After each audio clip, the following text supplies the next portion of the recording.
Welcome everyone. As we have studied in the last video about hybridization and Vesper theory, now our next topic is bond parameter. That is very important. तो चलिए bond parameter यानी कि bond को के measurement में या bond के बारे में जो डिस्कशन है वो आपके पास इस चैप्टर में रहेगा, इस टॉपिक में रहेगा। तो हमारे पास बॉन्ड पैरामीटर में जो पहला है दैट इज बॉन्ड लेंथ। तो पहला जो आपके पास है that is bond length. Bond length क्या होती है? It is the distance between internuclear distance between two bonded atom. A और बी ने मान लो जो बॉन्ड बनाया, तो ये जो डिस्टेंस है that is bond length. Okay, तो ये बॉन्ड लेंथ किन किन फैक्टर के ऊपर डिपेंड करती है वो हम देखेंगे। मेन चीज़ इनके फैक्टर्स क्या आएंगे, क्योंकि आपके पास क्वेश्चन आएगा कि किसकी ज़्यादा है किसकी कम है। तो फैक्टर्स में आपके पास पहला फैक्टर है साइज। एग्जाम्पल के तौर पे हम कोई भी एलिमेंट ले लेते हैं, जैसे कि आपने लिया F2, तो F और F के बीच में ये बॉन्ड बन गया क्योंकि F का साइज लगभग इतना मान लेते हैं। क्लोरीन आपके पास है, क्लोरीन एलिमेंट साइज में फ्लोरीन से बड़ा होगा। इसके सेंटर से इसके सेंटर की डिस्टेंस की बोलेंगे हम, इसके सेंटर इसके सेंटर की। अगर हम ब्रोमीन की बात करें तो और बड़ा हो जाएगा, तो यहाँ से यहाँ तक की डिस्टेंस। तो क्या हो समझे आप, जब साइज छोटा था तो बॉन्ड लेंथ भी छोटी थी, जब साइज बड़ा हुआ तो बॉन्ड लेंथ भी बड़ी होगी।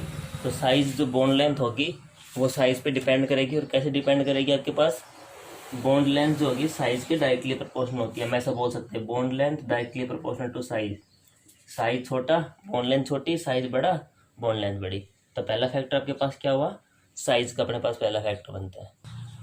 सेकेंड फैक्टर भाई इलेक्ट्रोनेगेटिविटी। सेकेंड फैक्टर जो अपने पास है दैट इज इलेक्ट्रोनेगेटिविटी। तो अभी आप देखेंगे मैंने लिखा है CF बॉन्ड, मैंने लिखा CCl बॉन्ड और CBr बॉन्ड और CI बॉन्ड। मेरे को बॉन्ड लेंथ सबसे बड़ी देखनी है। यहाँ पे इलेक्ट्रोनेगेटिविटी कम है, सॉरी ज़्यादा है, फिर कम हुई, यहाँ पे कम हुई, वहाँ पे सब ज़्यादा है। तो अगर आप देखेंगे तो लेंथ इसकी बड़ी है। आप साइज़ के साथ देख लो, क्योंकि आई साइज में सबसे बड़ा है वहाँ पे। यहाँ पे हमें तो नया फैक्ट ढूंढ के लेके आना था। अगर आप साइज़ देखो तो साइज़ देख सकते हो, आयोडीन साइज सबसे बड़ा है तो उसकी बॉन्ड लेंथ सबसे बड़ी हो जाएगी। तो यहाँ से हम क्या बोल सकते हैं, जिसकी इलेक्ट्रोनेगेटिविटी जो होगी वो बॉन्ड लेंथ के इनवर्सली प्रोपोर्शनल है। इलेक्ट्रोनेगेटिविटी ज़्यादा बॉन्ड लेंथ कम। ठीक है भाई। थर्ड जो फैक्टर आपके पास है एक्सियल और आयनिक बॉन्ड की बात करते हैं हम। एक्सियल और आपके पास जैसे आपने 5 वाले के लिए हाइब्रिडेशन ऐसा कुछ स्ट्रक्चर बनाया था, और मैंने कहा था ये जो बॉन्ड है इनको आप एक्सियल बॉन्ड बोलते हो, और ये जो 3 बॉन्ड बन गए 1 2 और 3 इनको आप इक्विटोरियल बॉन्ड बोलते हो। और मैंने कहा था एक्सियल बॉन्ड जो होते हैं वो हमेशा इक्विटोरियल से बड़े होते हैं। ठीक है भाई, यानी कि हम बोल सकते हैं, या फिर आप यहाँ से ये देख सकते हो, यहाँ पे जो एंगल होता है 90 होता है, यहाँ जो एंगल होता है 120 होता है। तो हम नया फैक्ट क्या निकाल सकते हैं कि बॉन्ड लेंथ जो होती है वो बॉन्ड एंगल की इनवर्सली प्रोपोर्शनल होती है। तो बॉन्ड एंगल छोटा था तो बॉन्ड लेंथ ज़्यादा थी, बॉन्ड एंगल ज़्यादा हुआ बॉन्ड लेंथ कम होगी। ठीक है भाई। तो आपके पास 3 फैक्टर हमारे पास हो गए, इलेक्ट्रोनेगेटिविटी, इन्वर्सली प्रोपोर्शनल, इक्विटोरियल। और एक्सेल में एक्सेल ज़्यादा होगा, और आपके पास बॉन्ड एंगल की इन्वर्सली प्रोपोर्शनल, बॉन्ड साइज के इन्वर्सली। अगर हम मल्टीप्लिसिटी की बात करें भाई, 1 डबल और ट्रिपल बॉन्ड की बात कर लेते हैं। आपको पता है कि सिंगल बॉन्ड आपके पास इस टाइप से होगा, डबल बॉन्ड मतलब यहाँ पे और इंट्रैक्शन हो गया, मतलब इंट्रैक्शन मतलब अट्रैक्शन हो गया, तो इसकी बॉन्ड लेंथ छोटी हो जाएगी। ट्रिपल बॉन्ड मतलब और अट्रैक्शन हो गया और छोटा हो जाएगा, तो ट्रिपल बॉन्ड सबसे छोटा होता है। यानी कि अगर हम बात करें तो सिंगल बॉन्ड जो होता है that is largest distance between double and triple. ये आपके पास रहेगा बॉन्ड लेंथ के बारे में। नेक्स्ट फैक्टर था अपने पास, अगर कहीं पे लोन पेयर प्रेजेंट हो, देखो यहाँ पे N और N के बीच में लोन पेयर है, वो तो यहाँ पे भी है, तो कोई समस्या नहीं, यहाँ पे तो दोनों सेम रहेगा। लेकिन यहाँ पे H है, कोई लोन पेयर नहीं है H के ऊपर, वहाँ पे फ्लोरीन है और फ्लोरीन के ऊपर लोन पेयर होते हैं। और यहाँ पे लोन पेयर और ये लोन पेयर, कल आपने पढ़ा था लोन पेयर से रिपल्सन करते हैं। रिपल्सन करेंगे तो मतलब एक दूसरे को दूर भगाएंगे, लेंथ बढ़ जाएगी, जिसकी लेंथ आपके पास बढ़ जाती है। तो बॉन्ड लेंथ में हमने सारे जो फैक्टर पढ़े, मैं दोबारा रिवाइज कर देता हूँ। बॉन्ड लेंथ साइज के डायरेक्टली प्रोपोर्शनल भाई, ठीक है। Bond length inversely proportional to electronegativity, bond length inversely proportional to आपके पास बॉन्ड एंगल, और लोन पेयर होंगे तो वहाँ पे रिपल्सन की साइज लेंथ इंक्रीज हो जाएगी। सेकंड जो फैक्टर रहेगा अपने पास, सेकंड जो आपके पास टर्म है that is bond dissociation energy, या बॉन्ड एनर्जी, एक बॉन्ड को तोड़ने में जो हमें एनर्जी लगती है उसको हम बॉन्ड डिसोसिएशन एनर्जी बोलेंगे, energy required to break a bond. अब यहाँ पे इसको जो फैक्टर अफेक्ट करते हो आपके पास लिखे हैं। पहला आपके पास है बॉन्ड ऑर्डर। बॉन्ड ऑर्डर का मतलब क्या, आपके पास बॉन्ड का मतलब है जैसे C single bond, C double bond और सी आपके पास ट्रिपल बॉन्ड मैंने लिख दिया है। तो यहाँ पे बॉन्ड ऑर्डर 1 है, यहाँ पे बॉन्ड ऑर्डर 2 है, यहाँ पे बॉन्ड ऑर्डर 3 है। ठीक है भाई। तो अगर इनकी बात करें तो आपको पता है कि ट्रिपल बॉन्ड में अट्रैक्शन सबसे ज़्यादा होगा, सबसे छोटा बॉन्ड है, छोटे में अट्रैक्शन ज़्यादा होगा, अट्रैक्शन ज़्यादा मतलब सबसे स्ट्रॉन्ग होगा। तो स्ट्रॉन्ग होगा तो तोड़ने में इसको मुश्किल होगी, यानी ट्रिपल बॉन्ड का बॉन्ड ऑर्डर ज़्यादा होता है। तो मैं यहाँ से ऐसे बोल सकता हूँ, bond order directly proportional to bond energy. जितना ज़्यादा बॉन्ड ऑर्डर उतना स्ट्रॉन्ग बॉन्ड, यानी कि उतनी तोड़ने में ज़्यादा एनर्जी लगानी पड़ेगी। सेकंड आपके पास है बॉन्ड लेंथ की बात कर लेते हैं। वही एग्जांपल लेते हैं, CF, CCl, CBr और CI। अभी हमने देखा था इसकी लेंथ सबसे बड़ी थी, पीछे हमने देखा था इसकी लेंथ सबसे बड़ी थी। लेंथ सबसे बड़ी यानी कि सबसे कमज़ोर, यानी कि इसको तोड़ने में इतनी आसानी रहेगी, इसकी तो बॉन्ड एनर्जी सबसे कम मिलेगी। ठीक है भाई। तो हम ऐसा बोल सकते हैं कि बॉन्ड एनर्जी जो होगी इन्वर्सली प्रोपोर्शनल होगी बॉन्ड लेंथ की। साइज़ में सेम बात आपके पास रहेगी। साइज़ का हम क्वेश्चन देख लेते हैं। जैसे मैंने लिख दिया कार्बन, कार्बन, सिलिकॉन, 2 ही लिख देता हूँ एग्जाम्पल। आपको पता है सेम ग्रुप में आता है कार्बन नीचे सिलिकॉन मिलेगा, सिलिकॉन का साइज़ बड़ा हो गया, बड़ा मतलब बॉन्ड लेंथ बड़ी, बॉन्ड लेंथ मतलब बॉन्ड स्ट्रेंथ कम, यानी कि बॉन्ड एनर्जी कम रह जाएगी। तो ऐसा में बोल सकते हैं। फिर हमने देखा था मल्टीप्लिसिटी, ये आ ही चुका आपके पास सिंगल डबल ट्रिपल बॉन्ड में। अगर आपके पास किसी के बीच में भी है तो ट्रिपल बॉन्ड की बॉन्ड एनर्जी सबसे ज़्यादा होगी। लास्ट हमने लोन पेयर के बारे में देखा था, जो कि आपकी बुक्स में शायद ना मिले। तो मैंने कहा था लोन पेयर जहाँ प्रेजेंट होंगे वहाँ पे लोन पेयर रिपल्सन हो जाएगा, बॉन्ड लेंथ बढ़ जाएगी, और बॉन्ड लेंथ बढ़ी तो बॉन्ड स्ट्रेंथ ताकत घट जाएगी, यानी कि बॉन्ड एनर्जी उसकी डिक्रीज हो जाएगी। और एक्सेप्शनली मैं एक बात बोल देता हूँ पहले ही, वो एक्सेप्शनल चीज़ क्या है कि थर्ड पीरियड 3p में जो आपके पास बॉन्ड डिसोसिएशन एनर्जी होती है वो 2p से ज़्यादा होती है। उसके बाद 4p का नंबर आएगा। ठीक है। उसके बाद 5p का नंबर आएगा। एक्सेप्शनल क्या है कि भाई फॉस्फोरस की ज़्यादा होती है बजाय नाइट्रोजन की। इसके बाद तो सेम ग्रुप चलता है आपके पास, नाइट्रोजन, फॉस्फोरस, आर्सेनिक। जबकि ऐसा इसमें होता है क्लोरीन में ज़्यादा होती है फ्लोरीन से, और फिर आपके पास ब्रोमीन वगैरह का नंबर आयोडीन का आएगा। ठीक है। ये दोनों +2 में भी आपके पास क्वेश्चन है कि why chlorine has more bond dissociation energy as compare to fluorine. ये फ्लोरीन देखो हमने तो क्या पढ़ा था, जहाँ पे एटम छोटे होंगे वहाँ पे स्ट्रॉन्ग बॉन्ड बनेगा, जहाँ पे एटम छोटे होंगे, छोटे छोटे एटम है, बॉन्ड स्ट्रॉन्ग बनेगा, तो बॉन्ड को तोड़ने में ज़्यादा ताकत लगानी पड़ेगी। तो देखा था कि बॉन्ड छोटे होंगे तो आपके पास एटम छोटे होंगे तो उसको ज़्यादा स्ट्रॉन्गली हेल्ड होंगे दूसरे से, तो तोड़ने में ज़्यादा ताकत लगानी पड़ेगी। लेकिन ये चीज़ यहाँ पे भी है कि भाई ये इलेक्ट्रोनेगेटिव एलिमेंट है, लोन पेयर पड़े इनके पास, छोटा साइज लोन पेयर ज़्यादा होगी आपके पास, जो रिपल्सन भी हो जाएगा, रिपल्सन होने से बॉन्ड लेंथ भी बढ़ जाती है। तो ये आपके पास जो होता है इसमें रिपल्सन के कारण बॉन्ड लेंथ बढ़ जाती है तो आराम से तोड़ जाता है। और इसके अंदर आपके पास वैकेंट ऑर्बिटल होती है तो बॉन्ड लेंथ इतनी बढ़ती नहीं है, आप ये बोल सकते साइज बड़ा होता है इसका। तो ये इसके सारे फैक्टर रहेंगे। मैं दोबारा रिपीट कर देता हूँ। पहला फैक्टर जो आपने पढ़ा था इसमें बॉन्ड ऑर्डर, तो बॉन्ड ऑर्डर के डायरेक्टली प्रोपोर्शनल, बॉन्ड लेंथ के इन्वर्सली प्रोपोर्शनल, बॉन्ड साइज के भी आपके पास इन्वर्सली प्रोपोर्शनल हो गए, और लोन पेयर होंगे तो रिपल्सन होके डिक्रीज हो जाती है। और एक्सेप्शन क्या है, थर्ड पीरियड वालों की ज़्यादा होती है सेकंड पीरियड वालों से। तो ये आपके पास जो क्वेश्चन है ये आपके पास बॉन्ड डिसोसिएशन एनर्जी का रहेगा, इंपॉर्टेंट है, आपके पास ये पूछ सकता है। नेक्स्ट फैक्टर अपने पास है भाई बॉन्ड ऑर्डर। अभी हमने डिस्कस किया था, सबको पता है यहाँ पे सिंगल बॉन्ड है, बॉन्ड ऑर्डर की वैल्यू 1 है, यहाँ पे 2 डबल बॉन्ड है, बॉन्ड ऑर्डर 2 है, यहाँ पे 3 है, यहाँ पे बॉन्ड ऑर्डर के 3 है। और बॉन्ड ऑर्डर ज़्यादा, देखो ये चीज़ यहाँ पे क्या है, बॉन्ड ऑर्डर ज़्यादा अगर आप और पीछे की तरफ बैक जाना चाहिए, क्योंकि इसमें ज़्यादा एक्सप्लेनेशन नहीं है अपने पास, किताब में भी इतना दे के छोड़ रखा है। अगर अपने पास बॉन्ड ऑर्डर ज़्यादा है इसका मतलब बॉन्ड भी ज़्यादा होंगे, बॉन्ड ज़्यादा मतलब अट्रैक्शन ज़्यादा है वहाँ पे, तो बॉन्ड लेंथ कम है, बॉन्ड लेंथ मतलब उसमें ताकत ज़्यादा है, ताकत ज़्यादा मतलब उसको तोड़ने में एनर्जी ज़्यादा लगानी पड़ेगी। तो मैं बोल सकता हूँ कि bond order directly proportional to bond strength, bond strength directly proportional to bond energy. ये अपने पास ही फैक्टर है, इन्वर्सली प्रोपोर्शनल हो जाएगा बॉन्ड लेंथ के। कहीं से फैक्टर निकाल सकते हैं हम इनकी वैल्यूज़ को। जो फोर्थ जो पैरामीटर अपने पास है दैट इज बॉन्ड एंगल। जैसे हमने स्टोक्स स्ट्रक्चर बनाया था तो उसके पास 2 लोन पेयर थे, 2 एस थे, तो ये जो एंगल आपको दिख रहा है 2 बॉन्डेड एटम्स के बीच में जो एंगल होगा, 2 बॉन्डेड एटम्स के बीच में जो एंगल होगा उसको हम बॉन्ड एंगल बोलेंगे। बॉन्ड का एंगल, बॉन्ड की लेंथ, बॉन्ड को तोड़ने में energy, bond dissociation energy, bond order, bond का ऑर्डर। तो ये जो आपके पास एंगल है 2 बॉन्डेड इलेक्ट्रॉन्स के बीच का एंगल, उसको हम बॉन्ड ऑर्डर एंगल बोलते हैं। ये हमने हाइब्रिडेशन में सब कुछ आ चुका है, कहाँ पे कितना क्या रहता है। लोन पे लाएंगे तो रिपल्शन थोड़ा कम हो जाए। जैसे कल आपके पास क्वेश्चन भी था, अमोनिया में कम हो गया था। अच्छा, एक क्वेश्चन मैं आपको बता रहा हूँ, N2 और CO दोनों N में 7 इलेक्ट्रॉन प्लस 7 14 इलेक्ट्रॉन हो गए भाई। इसमें देखेंगे 6 और 8, इसमें भी 14 इलेक्ट्रॉन हो गए, यानी कि आइसो इलेक्ट्रॉनिक स्पीसीज है। तो आइसो इलेक्ट्रॉनिक मतलब आइसो मतलब सेम, इलेक्ट्रॉनिक मतलब जहाँ पे इलेक्ट्रॉन की संख्या सेम रहेगी। तो अगर आइसो इलेक्ट्रॉनिक स्पीसीज हैं तो वहाँ पे बॉन्डर भी 3 सेम ही रहता है। इसका बॉन्डर जो है ना 3 है, तो इसका भी 3 ही होगा। हम निकालेंगे बाकी इस चैप्टर में बॉन्डर कैसे निकालेंगे आप लोग, बाकी आप लेविस बना के देख लो, उससे बन जाएगा। बाकी हम एक अपने पास एमओ डायग्राम आएंगे, वहाँ से बॉन्डर निकालेंगे। तो जो 4 पैरामीटर है वो अपने पास स्टडी करने हैं आपको अच्छे से डीपली। इसके जो क्वेश्चन है कॉन्सेप्चुअल वो आपको इंक्रीज डिक्रीज वाले वो आपको सोल्व करने हैं। Bond length, bond energy, bond order और बॉन्ड एंगल। एक आपके पास होमवर्क रहेगा H2, N2, O2 और F2, इन चारों में बॉन्ड एनर्जी का ऑर्डर आपको बताना है। N2, H2, O2 और F2 में बॉन्ड एनर्जी का ऑर्डर आपको बताना है। तो ये आपके पास होमवर्क रहेगा। बाकी इस टॉपिक को अच्छे से कवर करना है, जो भी इसके नोट्स टाइप है वो आपको प्रिपेयर करने हैं अपने। Welcome everyone. As we have studied in the last video about hybridization and Vesper theory, now our next topic is bond parameter. That is very important. तो चलिए बॉन्ड पैरामीटर यानी कि बॉन्ड को के मेजरमेंट में या बॉन्ड के बारे में जो डिस्कशन है वो आपके पास इस चैप्टर में रहेगा, इस टॉपिक में रहेगा। तो हमारे पास बॉन्ड पैरामीटर में जो पहला है that is bond length.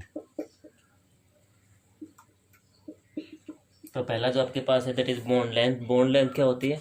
It is the distance between internuclear distance between two bonded atom. A और बी ने मान लो जो बॉन्ड बनाया, तो ये जो डिस्टेंस है that is bond length. Okay, तो ये बॉन्ड लेंथ किन किन फैक्टर के ऊपर डिपेंड करती है वो हम देखेंगे। मेन चीज़ इनके फैक्टर्स क्या आएंगे, क्योंकि आपके पास क्वेश्चन आएगा कि किसकी ज़्यादा है किसकी कम है। तो फैक्टर्स में आपके पास पहला फैक्टर है साइज। एग्जाम्पल के तौर पे हम कोई भी एलिमेंट ले लेते हैं, जैसे कि आपने लिया F2, तो F और F के बीच में ये बॉन्ड बन गया, क्योंकि F का साइज लगभग इतना मान लेते हैं। क्लोरीन आपके पास है, क्लोरीन एलिमेंट साइज में फ्लोरीन से बड़ा होगा। इसके सेंटर की डिस्टेंस की बोलेंगे हम, इसके सेंटर की। अगर हम ब्रोमीन की बात करें तो और बड़ा हो जाएगा, तो यहाँ से यहाँ तक की डिस्टेंस। तो क्या हो समझे आप, जब साइज छोटा था तो बॉन्ड लेंथ भी छोटी थी, जब साइज बड़ा हुआ तो बॉन्ड लेंथ भी बड़ी होगी। तो साइज जो बॉन्ड लेंथ होगी वो साइज पे डिपेंड करेगी। और कैसे डिपेंड करेगी? आपके पास बॉन्ड लेंथ जो होगी साइज के डायरेक्टली प्रोपोर्शनल होती है। हम ऐसा बोल सकते हैं bond length directly proportional to size. Size छोटा बॉन्ड लेंथ छोटी, साइज बड़ा बॉन्ड लेंथ बड़ी। तो पहला फैक्टर आपके पास क्या हुआ? साइज का अपने पास पहला फैक्टर बनता है। सेकेंड फैक्टर भाई इलेक्ट्रोनेगेटिविटी। सेकेंड फैक्टर जो अपने पास है दैट इज इलेक्ट्रोनेगेटिविटी। तो अभी आप देखेंगे मैंने लिखा है CF बॉन्ड, मैंने लिखा CCl बॉन्ड और CBr बॉन्ड और CI बॉन्ड। मेरे को बॉन्ड लेंथ सबसे बड़ी देखनी है। यहाँ पे इलेक्ट्रोनेगेटिविटी कम है, सॉरी ज़्यादा है, फिर कम हुई, यहाँ पे कम हुई, वहाँ पे सब ज़्यादा है। तो अगर आप देखेंगे तो लेंथ इसकी बड़ी है। आप साइज़ के साथ देख लो, क्योंकि आई साइज में सबसे बड़ा है वहाँ पे। यहाँ पे हमें तो नया फैक्टर ढूंढ के लेके आना था। अगर आप साइज़ देखो तो साइज़ देख सकते हो। आयोडीन साइज सबसे बड़ा है तो उसकी बॉन्ड लेंथ सबसे बड़ी हो जाएगी। तो यहाँ से हम क्या बोल सकते हैं, जिसकी इलेक्ट्रोनेगेटिविटी जो होगी वो बॉन्ड लेंथ के इनवर्सली प्रोपोर्शनल है। इलेक्ट्रोनेगेटिविटी ज़्यादा, बॉन्ड लेंथ कम। ठीक है भाई। थर्ड जो फैक्टर आपके पास है एक्सियल और आयनिक बॉन्ड की बात करते हैं हम। एक्सियल और आपके पास जैसे आपने 5 वाले के लिए हाइब्रिडेशन ऐसा कुछ स्ट्रक्चर बनाया था, और मैंने कहा था ये जो बॉन्ड है इनको आप एक्सियल बॉन्ड बोलते हो, और ये जो 3 बॉन्ड बन गए 1, 2 और 3 इनको आप इक्विटोरियल बॉन्ड बोलते हो। और मैंने कहा था एक्सियल बॉन्ड जो होते हैं वो हमेशा इक्विटोरियल से बड़े होते हैं। ठीक है भाई, यानी कि हम बोल सकते हैं, या फिर आप यहाँ से ये देख सकते हो, यहाँ पे जो एंगल होता है 90 होता है, यहाँ जो एंगल होता है 120 होता है। तो हम नया फैक्टर क्या निकाल सकते हैं कि बॉन्ड लेंथ जो होती है वो बॉन्ड एंगल की इनवर्सली प्रोपोर्शनल होती है। तो बॉन्ड एंगल छोटा था तो बॉन्ड लेंथ ज़्यादा थी, बॉन्ड एंगल ज़्यादा हुआ बॉन्ड लेंथ कम होगी। ठीक है भाई। तो आपके पास 3 फैक्टर हमारे पास हो गए, इलेक्ट्रोनेगेटिविटी, इन्वर्सली प्रोपोर्शनल, इक्विटोरियल, और एक्सेल में एक्सेल ज़्यादा होगा, और आपके पास बॉन्ड एंगल की इन्वर्सली प्रोपोर्शनल, बॉन्ड साइज के इन्वर्सली। अगर हम मल्टीप्लिसिटी की बात करें भाई, 1 डबल और ट्रिपल बॉन्ड की बात कर लेते हैं। आपको पता है कि सिंगल बॉन्ड आपके पास इस टाइप से होगा, डबल बॉन्ड मतलब यहाँ पे और इंट्रैक्शन हो गया, मतलब इंट्रैक्शन मतलब अट्रैक्शन हो गया, तो इसकी बॉन्ड लेंथ छोटी हो जाएगी। ट्रिपल बॉन्ड मतलब और अट्रैक्शन हो गया और छोटा हो जाएगा, तो ट्रिपल बॉन्ड सबसे छोटा होता है। यानी कि अगर हम बात करें तो सिंगल बॉन्ड जो होता है that is largest distance between double and triple. ये आपके पास रहेगा बॉन्ड लेंथ के बारे में। नेक्स्ट फैक्टर था अपने पास, अगर कहीं पे लोन पेयर प्रेजेंट हो, देखो यहाँ पे एन और एन के बीच में लोन पेयर है, वो तो यहाँ पे भी है, तो कोई समस्या नहीं, यहाँ पे तो दोनों सेम रहेगा। लेकिन यहाँ पे एच है, कोई लोन पेयर नहीं है एच के ऊपर, वहाँ पे फ्लोरीन है और फ्लोरीन के ऊपर लोन पेयर होते हैं। और यहाँ पे लोन पेयर और ये लोन पेयर, कल आपने पढ़ा था लोन पेयर से रिपल्सन करते हैं, तो रिपल्सन करेंगे तो मतलब एक दूसरे को दूर भगाएंगे, लेंथ बढ़ जाएगी, तो इसकी लेंथ आपके पास बढ़ जाती है। तो बॉन्ड लेंथ में हमने सारे जो फैक्टर पढ़े, मैं दोबारा रिवाइज कर देता हूँ। बॉन्ड लेंथ साइज के डायरेक्टली प्रोपोर्शनल भाई, ठीक है। Bond length inversely proportional to electronegativity, bond length inversely proportional to आपके पास बॉन्ड एंगल, और लोन पेयर होंगे तो वहाँ पे रिपल्सन की साइज लेंथ इंक्रीज हो जाएगी। सेकंड जो फैक्टर रहेगा अपने पास, सेकंड जो आपके पास टर्म है that is bond dissociation energy. या बॉन्ड एनर्जी, एक बॉन्ड को तोड़ने में जो हमें एनर्जी लगती है उसको हम बॉन्ड डिसोसिएशन एनर्जी बोलेंगे, energy required to break a bond. अब यहाँ पे इसको जो फैक्टर अफेक्ट करते हो आपके पास लिखे हैं। पहला आपके पास है बॉन्ड ऑर्डर। बॉन्ड ऑर्डर का मतलब क्या, आपके पास बॉन्ड का मतलब है जैसे C single bond, C double bond और सी आपके पास ट्रिपल बॉन्ड मैंने लिख दिया है। तो यहाँ पे बॉन्ड ऑर्डर 1 है, यहाँ पे बॉन्ड ऑर्डर 2 है, यहाँ पे बॉन्ड ऑर्डर 3 है, ठीक है भाई। तो अगर इनकी बात करें तो आपको पता है कि ट्रिपल बॉन्ड में अट्रैक्शन सबसे ज़्यादा होगा, सबसे छोटा बॉन्ड है, छोटे में अट्रैक्शन ज़्यादा होगा, अट्रैक्शन ज़्यादा मतलब सबसे स्ट्रॉन्ग होगा, तो स्ट्रॉन्ग होगा तो तोड़ने में इसको मुश्किल होगी, यानी ट्रिपल बॉन्ड का बॉन्ड ऑर्डर ज़्यादा होता है। तो मैं यहाँ से ऐसे बोल सकता हूँ bond order directly proportional to bond energy, जितना ज़्यादा बॉन्ड ऑर्डर उतना स्ट्रॉन्ग बॉन्ड, यानी कि उतनी तोड़ने ज़्यादा एनर्जी लगानी पड़ेगी। सेकंड आपके पास है बॉन्ड लेंथ की बात कर लेते हैं, वही एग्जांपल लेते हैं CF, CCl, CBr और CI। अभी हमने देखा था इसकी लेंथ सबसे बड़ी थी, पीछे हमने देखा था इसकी लेंथ सबसे बड़ी थी, लेंथ सबसे बड़ी यानी कि सबसे कमज़ोर, यानी कि इसको तोड़ने में इतनी आसानी रहेगी, इसकी तो बॉन्ड एनर्जी सबसे कम मिलेगी, ठीक है भाई। तो हम ऐसा बोल सकते हैं कि बॉन्ड एनर्जी जो होगी इनवर्सली प्रोपोर्शनल होगी बॉन्ड लेंथ की। साइज में सेम बात आपके पास रहेगी, साइज का हम क्वेश्चन देख लेते हैं। जैसे मैंने लिख दिया कार्बन कार्बन सिलिकॉन, 2 ही लिख देता हूँ एग्जांपल। आपको पता है सेम ग्रुप में आता है कार्बन नीचे सिलिकॉन मिलेगा, सिलिकॉन का साइज बड़ा हो गया, बड़ा मतलब बॉन्ड लेंथ बड़ी, बॉन्ड लेंथ मतलब बॉन्ड स्ट्रेंथ कम, यानी कि बॉन्ड एनर्जी कम रह जाएगी, तो ऐसा में बोल सकते हैं। फिर हमने देखा था मल्टीप्लिसिटी, ये आ चुका आपके पास सिंगल डबल ट्रिपल बॉन्ड में। अगर आपके पास किसी के बीच में भी है तो ट्रिपल बॉन्ड की बॉन्ड एनर्जी सबसे ज़्यादा होगी। लास्ट हमने लोन पेयर के बारे में देखा था, जो कि आपकी बुक्स में शायद ना मिले, तो मैंने कहा था लोन पेयर जहाँ प्रेजेंट होंगे वहाँ पे लोन पेयर रिपल्सन हो जाएगा, बॉन्ड लेंथ बढ़ जाएगी, और बॉन्ड लेंथ बढ़ी तो बॉन्ड स्ट्रेंथ ताकत घट जाएगी, यानी कि बॉन्ड एनर्जी उसकी डिक्रीज हो जाएगी। और एक्सेप्शनली मैं एक बात बोल देता हूँ पहले ही, वो एक्सेप्शनल चीज़ क्या है कि थर्ड पीरियड 3p में जो आपके पास बॉन्ड डिसोसिएशन एनर्जी होती है वो 2p से ज़्यादा होती है, उसके बाद 4p का नंबर आएगा, ठीक है, उसके बाद 5p का नंबर आएगा। एक्सेप्शनल क्या है कि भाई फॉस्फोरस की ज़्यादा होती है बजाय नाइट्रोजन की। इसके बाद तो सेम ग्रुप चलता है आपके पास, नाइट्रोजन फॉस्फोरस आर्सेनिक। जबकि ऐसा इसमें होता है क्लोरीन में ज़्यादा होती है फ्लोरीन से, और फिर आपके पास ब्रोमीन वगैरह का नंबर आयोडीन का आएगा, ठीक है। ये दोनों +2 में भी आपके पास क्वेश्चन है कि भाई chlorine has more bond dissociation energy as compare to fluorine. या फ्लोरीन देखो हमने तो क्या पढ़ा था, जहाँ पे एटम छोटे होंगे वहाँ पे स्ट्रॉन्ग बॉन्ड बनेगा, जहाँ पे एटम छोटे होंगे छोटे एटम है बॉन्ड स्ट्रॉन्ग बनेगा, तो बॉन्ड को तोड़ने ज़्यादा ताकत लगानी पड़ेगी। तो देखा था कि बॉन्ड छोटे होंगे तो आपके पास एटम छोटे होंगे तो उसको ज़्यादा स्ट्रॉन्गली हेल्ड होंगे दूसरे से, तो तोड़ने में ज़्यादा ताकत लगानी पड़ेगी। लेकिन ये चीज़ यहाँ पे भी है कि भाई ये इलेक्ट्रोनेगेटिव एलिमेंट है, लोन पेयर पड़े इनके पास, छोटा साइज लोन पेयर ज़्यादा होगी आपके पास, जो रिपल्सन भी हो जाएगा, रिपल्सन होने से बॉन्ड लेंथ भी बढ़ जाती है। तो ये आपके पास जो होता है इसमें रिपल्सन के कारण बॉन्ड लेंथ बढ़ जाती है, तो आराम से तोड़ जाता है। और इसके अंदर आपके पास वैकेंट ऑर्बिटल होती है, तो बॉन्ड लेंथ इतनी बढ़ती नहीं है, आप ये बोल सकते साइज बड़ा होता है इसका। तो ये इसके सारे फैक्टर रहेंगे। मैं दोबारा रिपीट कर देता हूँ। पहला फैक्टर जो आपने पढ़ा था इसमें बॉन्ड ऑर्डर, तो बॉन्ड ऑर्डर के डायरेक्टली प्रोपोर्शनल, बॉन्ड लेंथ के इन्वर्सली प्रोपोर्शनल, बॉन्ड साइज के भी आपके पास इन्वर्सली प्रोपोर्शनल हो गए, और लोन पेयर होंगे तो रिपल्सन होके डिक्रीज हो जाती है। और एक्सेप्शन क्या है, थर्ड पीरियड वालों की ज़्यादा होती है सेकंड पीरियड वालों से। तो ये आपके पास जो क्वेश्चन है ये आपके पास बॉन्ड डिसोसिएशन एनर्जी का रहेगा, इंपॉर्टेंट है, आपके पास ये पूछ सकता है। नेक्स्ट फैक्टर अपने पास है भाई बॉन्ड ऑर्डर। अभी हमने डिस्कस किया था, सबको पता है, यहाँ पे सिंगल बॉन्ड है, बॉन्ड ऑर्डर की वैल्यू 1 है। यहाँ पे 2 डबल बॉन्ड है, बॉन्ड ऑर्डर 2 है। यहाँ पे 3 है, यहाँ पे बॉन्ड ऑर्डर के 3 है। और बॉन्ड ऑर्डर ज़्यादा, देखो ये चीज़ यहाँ पे क्या है, बॉन्ड ऑर्डर ज़्यादा अगर आप और पीछे की तरफ बैक जाना चाहिए, क्योंकि इसमें ज़्यादा एक्सप्लेनेशन नहीं है अपने पास, किताब में भी इतना दे के छोड़ रखा है। अगर अपने पास बॉन्ड ऑर्डर ज़्यादा है, इसका मतलब बॉन्ड भी ज़्यादा होंगे। बॉन्ड ज़्यादा मतलब अट्रैक्शन ज़्यादा है वहाँ पे। तो बॉन्ड लेंथ कम है, बॉन्ड लेंथ मतलब उसमें ताकत ज़्यादा है, ताकत ज़्यादा मतलब उसको तोड़ने में एनर्जी ज़्यादा लगानी पड़ेगी। तो मैं बोल सकता हूँ कि bond order directly proportional to bond strength, bond strength directly proportional to bond energy. ये अपने पास फैक्टर है, इनवर्सली प्रोपोर्शनल हो जाएगा बॉन्ड लेंथ के। कहीं से फैक्टर निकाल सकते हैं हम इनकी वैल्यूज को। जो फोर्थ जो पैरामीटर अपने पास है दैट इज बॉन्ड एंगल। जैसे हमने स्टोक्स स्ट्रक्चर बनाया था, तो उसके पास 2 लोन पेयर थे, 2 एस थे। तो ये जो एंगल आपको दिख रहा है, 2 बॉन्डेड एटम्स के बीच में जो एंगल होगा, 2 बॉन्डेड एटम्स के बीच में जो एंगल होगा उसको हम बॉन्ड एंगल बोलेंगे। बॉन्ड का एंगल, बॉन्ड की लेंथ, बॉन्ड को तोड़ने में energy, bond distribution energy, bond order, bond का ऑर्डर। तो ये जो आपके पास एंगल है 2 बॉन्डेड इलेक्ट्रॉन्स के बीच का एंगल, उसको हम बॉन्ड ऑर्डर एंगल बोलते हैं। ये हमने हाइब्रिडेशन में सब कुछ आ चुका है, कहाँ पे कितना क्या रहता है। लोन पे आएंगे तो रिपल्सन थोड़ा कम हो, जैसे कल आपके पास क्वेश्चन भी था, अमोनिया में कम हो गया था।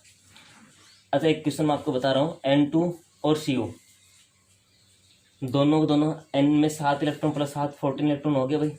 इसमें देखेंगे 6 और 8, इसमें 14 इलेक्ट्रॉन हो गए, यानी कि आइसो इलेक्ट्रॉनिक स्पीसीज है। तो आइसो इलेक्ट्रॉनिक मतलब आइसो मतलब सेम, इलेक्ट्रॉनिक मतलब जहाँ पे इलेक्ट्रॉन की संख्या सेम रहेगी। तो अगर आइसो इलेक्ट्रॉनिक स्पीसीज हैं तो वहाँ पे बॉन्डर भी 3 सेम ही रहता है। इसका बॉन्डर जो है ना 3 है, तो इसका भी 3 ही होगा। हम निकालेंगे बाकी इस चैप्टर में बॉन्डर कैसे निकालेंगे आप लोग, बाकी आप लेविस बना के देख लो, उससे बन जाएगा। बाकी हम एक अपने पास एमओ डायग्राम आएंगे, वहाँ से बॉन्डर निकालेंगे। तो जो 4 पैरामीटर है वो अपने पास स्टडी करने हैं आपको अच्छे से डीपली। इसके जो क्वेश्चन है कॉन्सेप्ट वो आपको इंक्रीज डिक्रीज वाले वो आपको सोल्व करने हैं। Bond length, bond energy, bond order और बॉन्ड एंगल। एक आपके पास होमवर्क रहेगा H2, N2, O2 और F2, इन चारों में बॉन्ड एनर्जी का ऑर्डर आपको बताना है। N2, H2, O2 और F2 में बॉन्ड एनर्जी का ऑर्डर आपको बताना है। तो ये आपके पास होमवर्क रहेगा। बाकी इस टॉपिक को अच्छे से कवर करना है। जो भी इसके नोट्स टाइप है वो आपको प्रिपेयर करने हैं अपने।